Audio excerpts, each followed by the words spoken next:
Good afternoon. Good afternoon. The boy who lived. The boy who lived. Come to die. Harry Potter. Harry Potter. Harry Potter. The boy who lived. Come to die.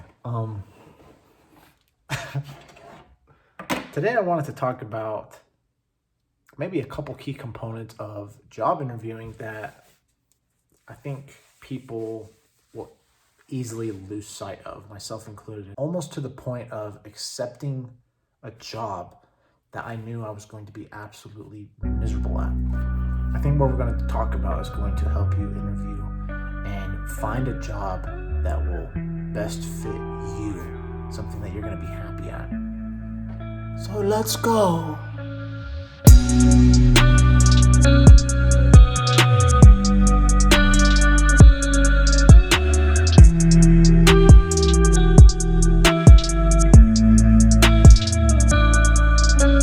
So if you guys watched my last video, I talked a little bit about my experience of being fired as a police officer and how in the following months after that, I had applied and interviewed to a butt ton of different agencies and departments. I want to say it was about 30. So before I even start, I guess you can look at this in two different ways.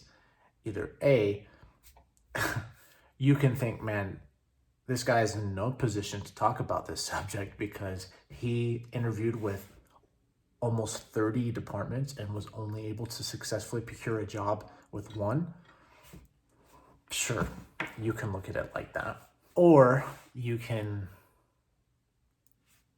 take what I say as a grain of salt and know that I've got some repetitions in at least, and I can at least think I can provide some insight as to how to interview in a way that if you're extended a job, it's going to be a job that you feel comfortable at and you enjoy doing. But the department I work for right now, I mean, I love where I work.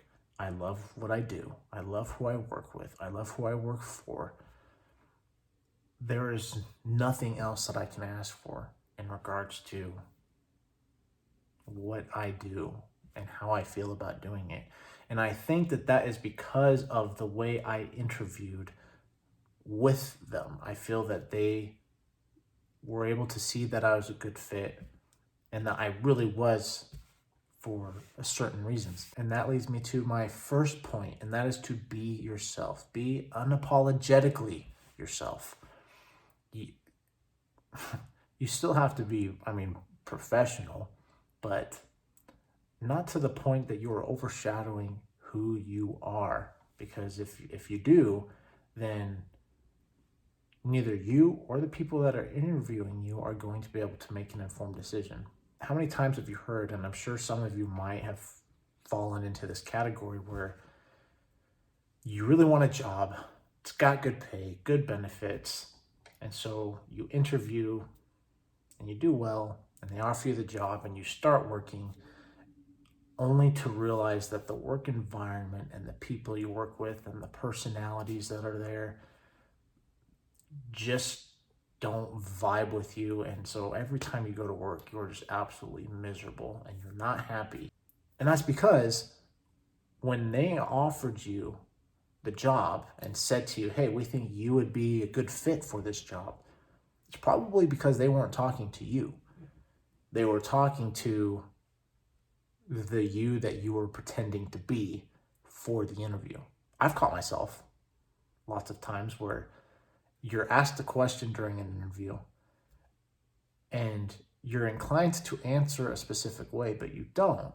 Instead, you give a different answer that you are confident that they are wanting to hear. And sure, that might get you the job, but it's going to give them a false assumption of who you are and whether or not you're going to be a good fit. So you're more likely than not going to come to a sad realization that the job that you just acquired is not something you're going to enjoy doing, or the people that you work with are people that you aren't going to get along with maybe.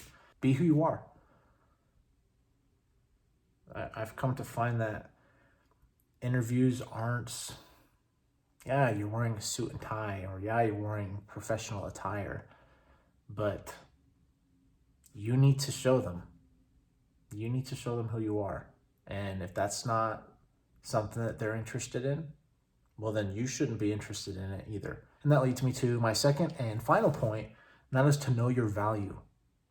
If you can be aware of the skills you have, of the perceptions you have, and the asset that you can be and what you can contribute to an organization, they're going to see that. The interview, you should be interviewing them just as much as they are interviewing you, because you want to make sure, just as much as they do, that this job is right for you. Be prepared to ask them questions, and not just stupid questions just to sound interested. If you're just creating questions just to sound interested in a job and you're not really interested, well, why are you applying for it then? Questions like, man, I don't know. What's the environment like? How are the people? What's the prognosis of the company as it pertains to its growth, its location, its promotion opportunities, if that's something you're interested in doing? It's a two-way interview. It shouldn't be one-sided. Super quick, super easy. Those were the two things. Know yourself and know your value. And I feel that if you do that tactfully, but unapologetically, when you are given that job offer and they do say, hey, we think you'd be a good fit, it's because you really will. And everything's going to work out for you. I feel that very strongly. And I feel that because that's where I'm at right now. Through trial and error, I feel that is what has blessed me with where I'm at right now. So be safe, be decent.